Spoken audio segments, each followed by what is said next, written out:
Sesaat lagi Anda akan menyaksikan kabar utama didukung oleh Sarung Al-Samsi.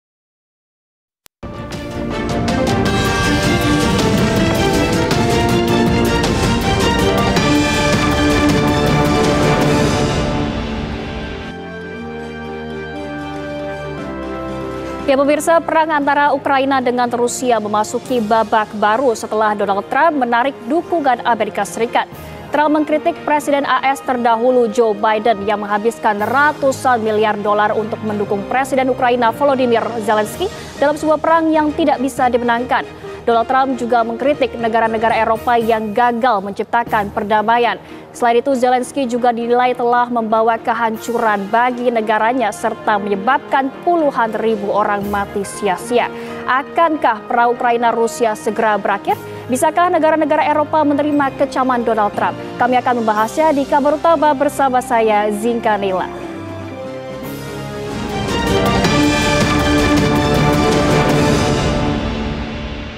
Lalu akankah perang antara Ukraina dan Rusia segera berakhir? Bisakah negara-negara Eropa menerima kecaman Donald Trump? Untuk membahasnya telah bergabung pakar hubungan internasional Dr. Dina Prapto Raharja. Selamat malam, Bu Dina. Selamat malam.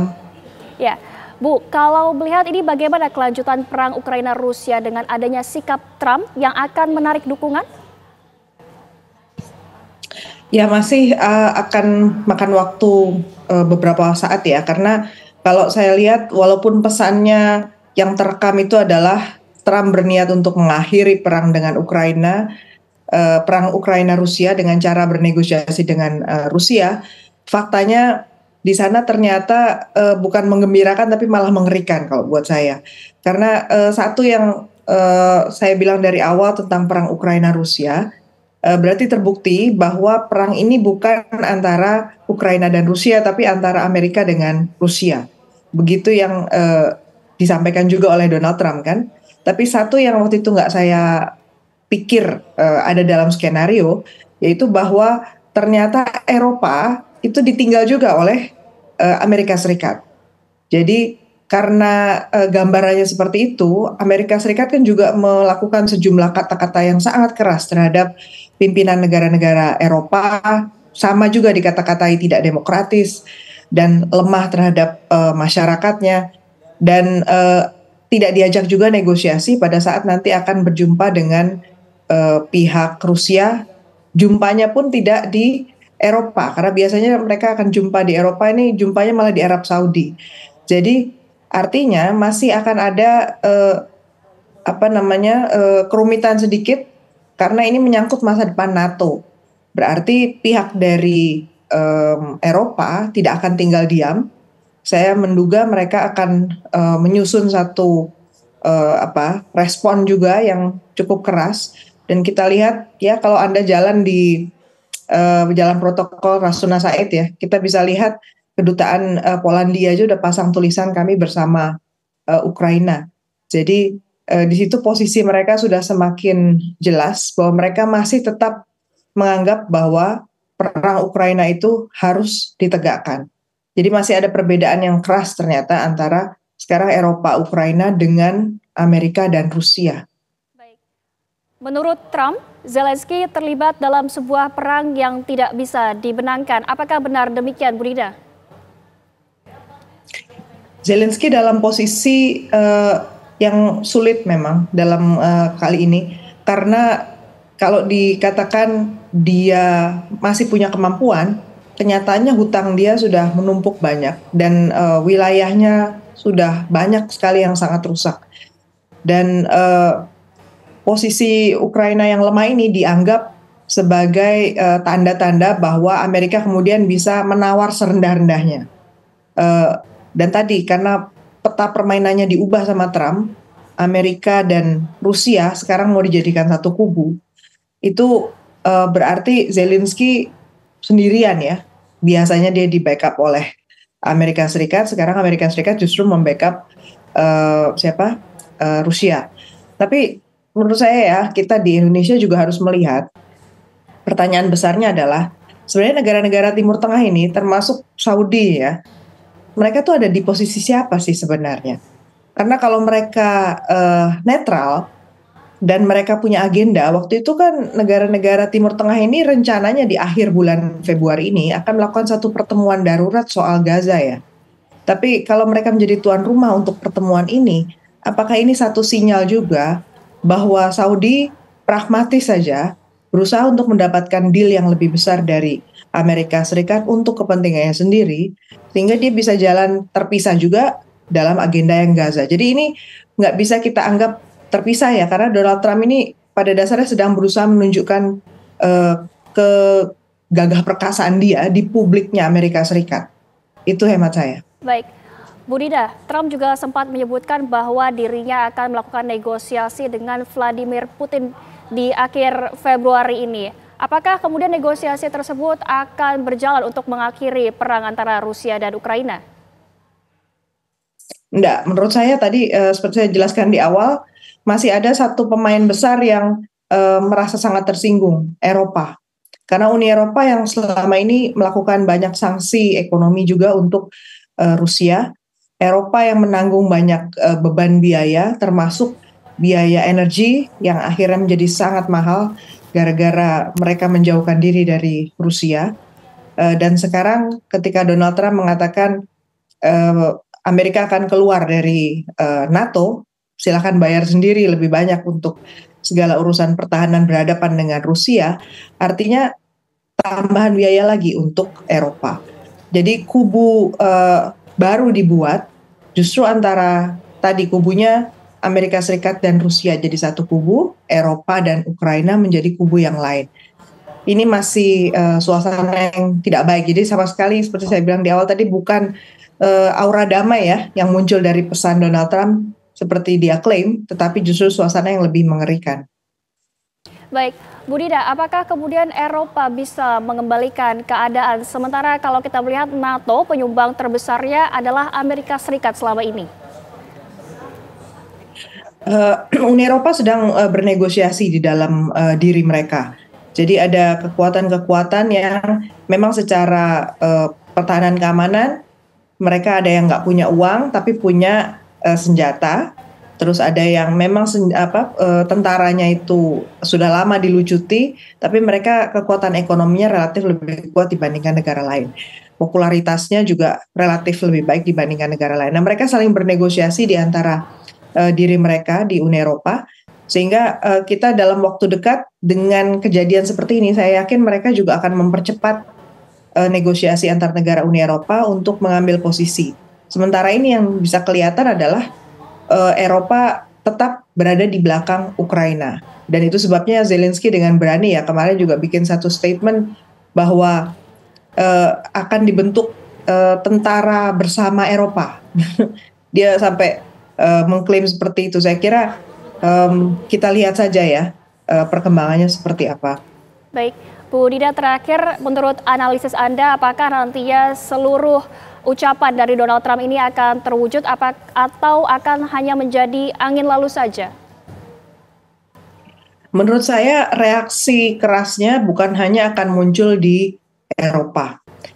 Donald Trump juga mengeluarkan satu statement yang cukup membangunkan macan tidur ketika dia bilang Eropa tidak lagi front yang penting buat Amerika Serikat. Amerika Serikat lebih baik berorientasi ke Pasifik. Nah, di sana sudah ada negara major power yang lain yang kemudian menjadi sangat siaga, China.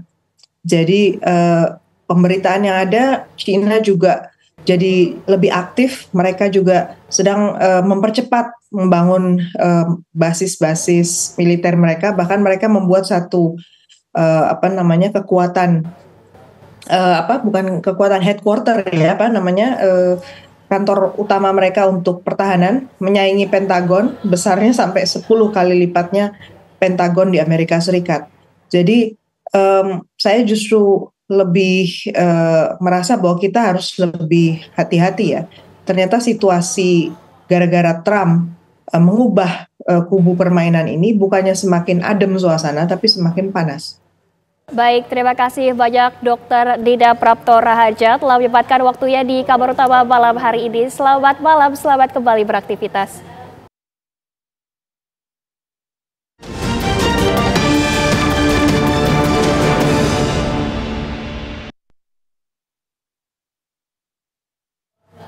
Pemirsa, Anda kembali menyaksikan kabar utama.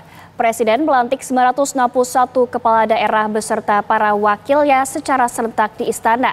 Pelantikan serentak ini pertama kali dilakukan dalam sejarah Indonesia. Kewajiban saya akan memenuhi kewajiban saya sebagai gubernur, sebagai wakil gubernur, sebagai bupati, sebagai wakil bupati, sebagai wali kota, sebagai wakil wali kota,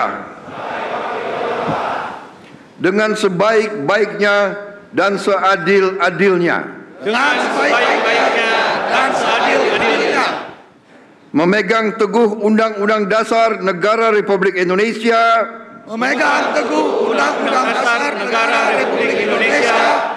tahun 1945. Itulah sumpah jabatan dari 961 pimpinan daerah terpilih yang secara serentak dilantik oleh Presiden Prabowo Subianto di Istana Negara Jakarta hari ini.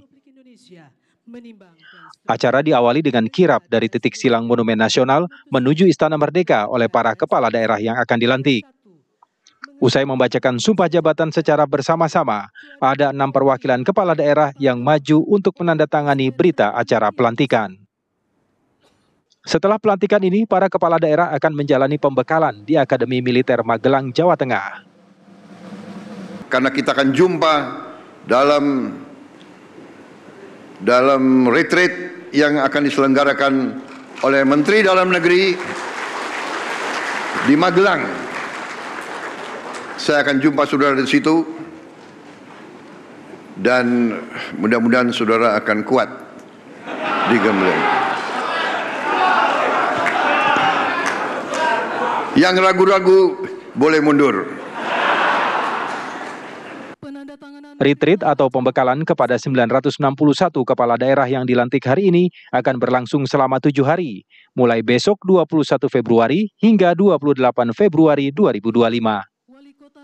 Dari Jakarta, tim TV One mengabarkan.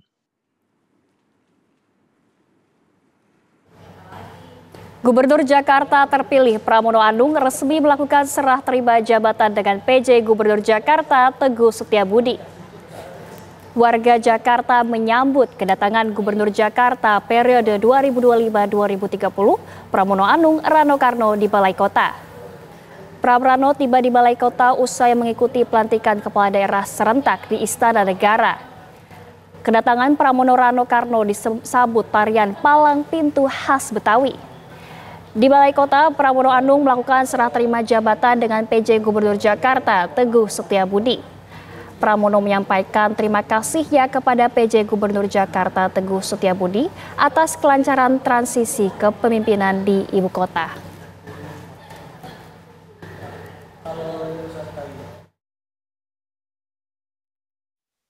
Pertama-tama secara khusus saya ingin mengucapkan rasa hormat dan terima kasih saya kepada Pak Gubernur Teguh.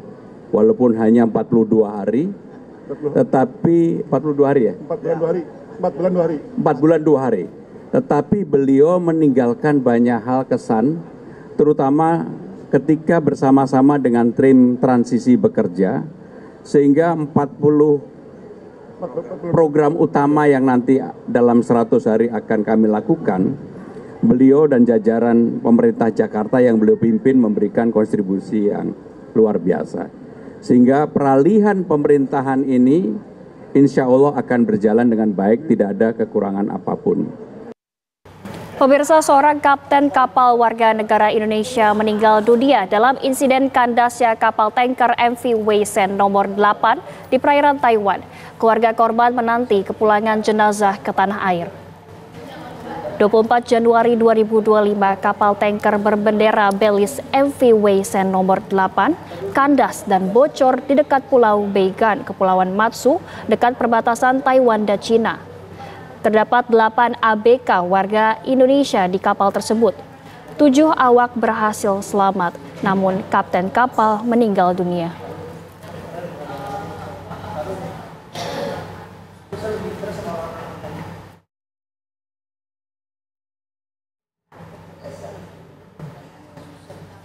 Setelah hampir 1 bulan pasca kejadian, keluarga korban Kapten Jantie Maka Tengkeng akhirnya mendapat kepastian soal pemulangan jenazah almarhum. Jasad Kapten Jantie Maka Tengkeng Kamis sedang dari perjalanan dari Pulau Matsu di perbatasan Cina menuju ke Taiwan.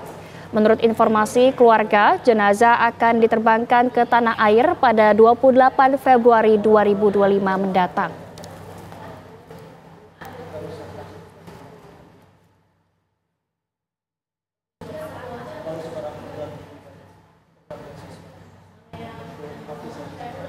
Pemirsa, 1 orang saksi ahli transportasi dihadirkan oleh Jaksa Penuntut Umum dalam sidang lanjutan kasus kecelakaan mobil kru TV One dengan truk Rosalia Express. Sidang lanjutan kecelakaan maut yang melibatkan mobil kru TV One dengan truk Rosalia Express di tol Pemalang kilometer 315A dengan tersangka Jatmiko kembali digelar di Pengadilan Negeri Pemalang, Jawa Tengah, Kamis siang. Sidang mengagendakan keterangan saksi ahli transportasi yakni Anton Budi Harjo dari Politeknik Keselamatan Transportasi Jalan Tegal. Saksi ahli mengungkap truk Rosalia melaju kencang, hilang kendali tanpa menghindari kendaraan lain hingga akhirnya menabrak mobil kru TV One. Hal ini dibuktikan di rekaman CCTV dalam tol. Saksi ahli menambahkan berdasarkan PP nomor 23 tahun 2024 tentang jalan tol, jika dalam kondisi darurat kendaraan diperbolehkan menggunakan bahu jalan. Majelis Hakim menunda sidang hingga bulan depan dengan agenda pemeriksaan saksi.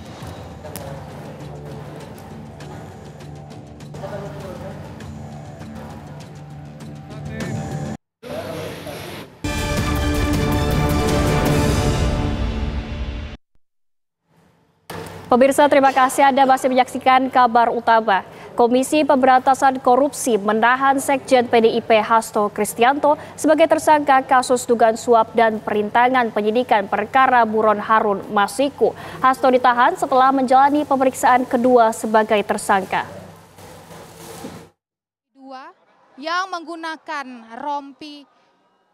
Kamis petang, usai pemeriksaan, Hasto Kristianto terlihat menuruni tangga gedung KPK dengan mengenakan rompi orange, tahanan Komisi Anti Rasuah. Tangannya tampak terborgol.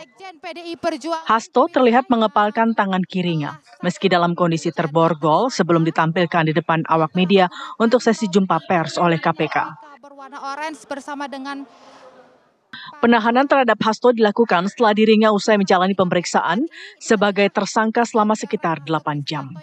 Kepada awak media, Hasto mengaku dirinya berkomitmen untuk menjadi warga negara yang baik dengan kooperatif dalam pemeriksaan. Saya katakan bahwa sebagai Sekjen PDI Perjuangan, saya dengan kepala tegak siap menerima konsekuensi apapun bagi Indonesia Raya kita. Karena Indonesia dibangun dengan pengorbanan jiwa dan raga. Kita adalah negeri pejuang. Sehingga saya tidak pernah menyesal. Saya akan terus berjuang dengan api semangat yang menyala-nyala. Semoga ini menjadi momentum bagi Komisi Pemberantasan Korupsi untuk menegakkan hukum tanpa kecuali, termasuk memeriksa keluarga Pak Jokowi. Terima kasih. Merdeka! Hasto Kristianto resmi ditahan setelah resmi ditetapkan sebagai tersangka sejak Desember tahun lalu. KPK menetapkan Hasto Kristianto sebagai tersangka dalam kasus suap proses pergantian antar waktu anggota DPR RI dan perintangan penyidikan. Atas status tersangka tersebut, Hasto pun telah menggugat melalui pra-peradilan. Namun Jumat lalu, Hakim Pengadilan Negeri Jakarta Selatan memutuskan menolak pra-peradilan Hasto sehingga penetapan tersangka terhadap dirinya sah. Tim TV One mengabarkan. Ketua KPK Setio Budianto mengungkapkan alasan penahanan Sekjen PDI Perjuangan Hasto Kristianto hari ini. Setio Budianto menyebut masih ada kesempatan bagi penyidik untuk mendalami kasus saat Hasto berstatus tahanan. Setio juga menegaskan penahanan Hasto bukan berdasarkan politisasi. Sementara itu mengenai keberadaan Harun Masiku, Setio menjelaskan KPK hingga saat ini masih belum mengetahui jejaknya. Lakukan pemanggilan dan pemeriksaan beberapa kali, gitu. Nah, oleh karena itu ini sebenarnya bagian daripada melengkapi. Kemudian nanti masih ada kesempatan yang bisa dilakukan oleh penyidik untuk melakukan pendalaman lagi, untuk melakukan pemeriksaan lagi pada saat yang bersangkutan statusnya sudah dalam tahanan. Gitu.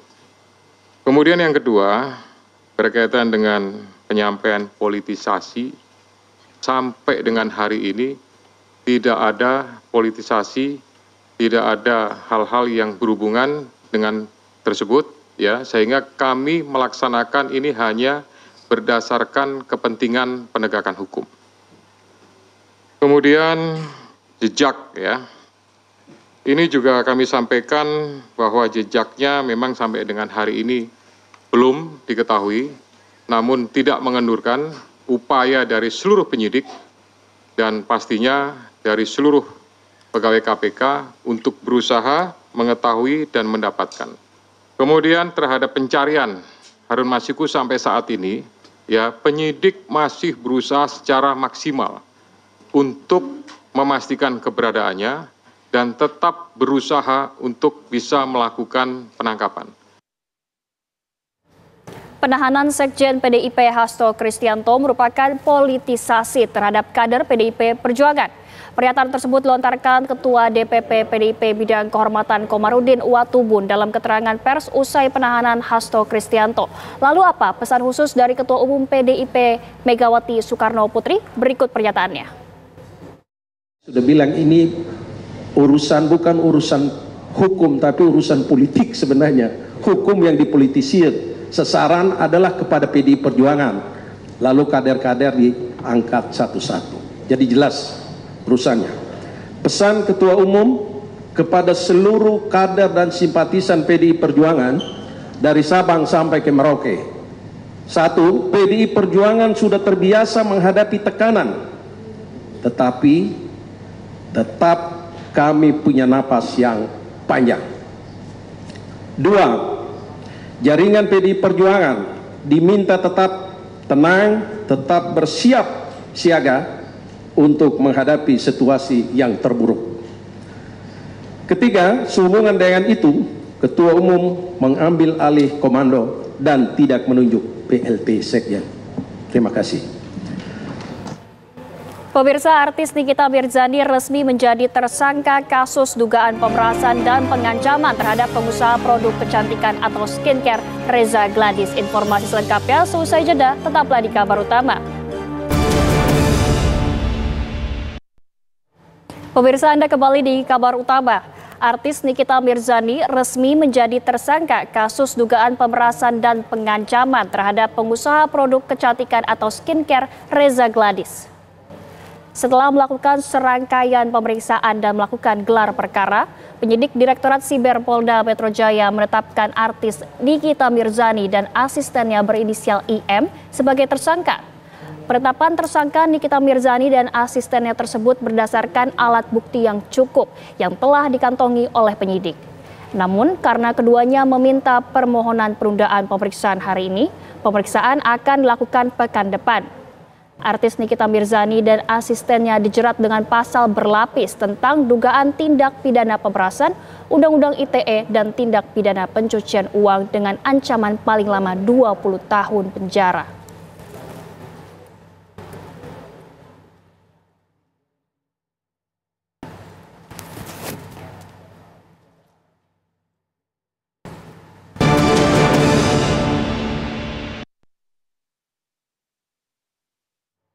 Pemirsa, kabar penting yang terjadi sepanjang hari ini kami rangkum selengkapnya dalam News Flash berikut ini.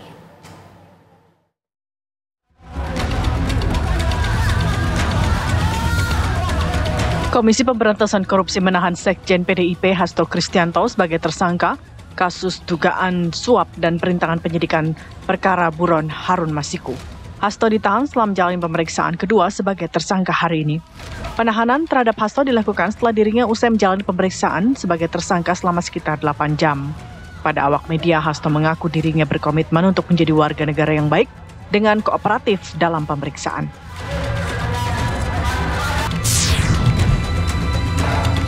Tahun 1945. Presiden Prabowo Subianto melantik 961 kepala daerah beserta para wakilnya secara serentak di Istana hari ini. Pelantikan serentak ini pertama kalinya dilakukan dalam sejarah Indonesia. Setelah pelantikan, para kepala daerah akan menjalani pembekalan dan pelatihan di Akademi Militer Magelang, Jawa Tengah.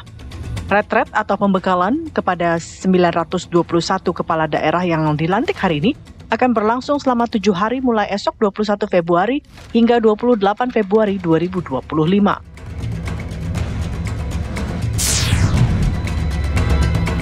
Artis Nikita Mirzani resmi menjadi tersangka kasus dugaan pemerasan dan pengancaman terhadap pengusaha produk kecantikan atau skincare Reza Gladys. Setelah melakukan serangkaian pemeriksaan dan melakukan gelar perkara, penyidik Direktorat Cyber Polda Metro Jaya menetapkan Nikita Mirzani dan asistennya berinisial IM sebagai tersangka. Penetapan tersangka Nikita Mirzani dan asistennya itu berdasarkan alat bukti yang cukup yang telah dikantongi oleh penyidik. Artis Nikita Mirzani dan asistennya dijerat dengan pasal berlapis tentang dugaan tindak pidana pemerasan, Undang-Undang ITE, dan tindak pidana pencucian uang dengan ancaman paling lama 20 tahun penjara. Tim TV One mengabarkan.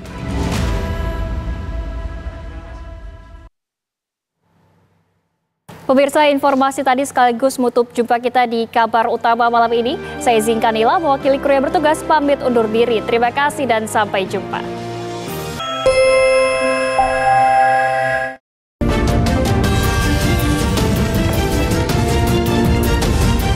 Anda baru saja menyaksikan kabar utama didukung oleh Sarung Al Samsi.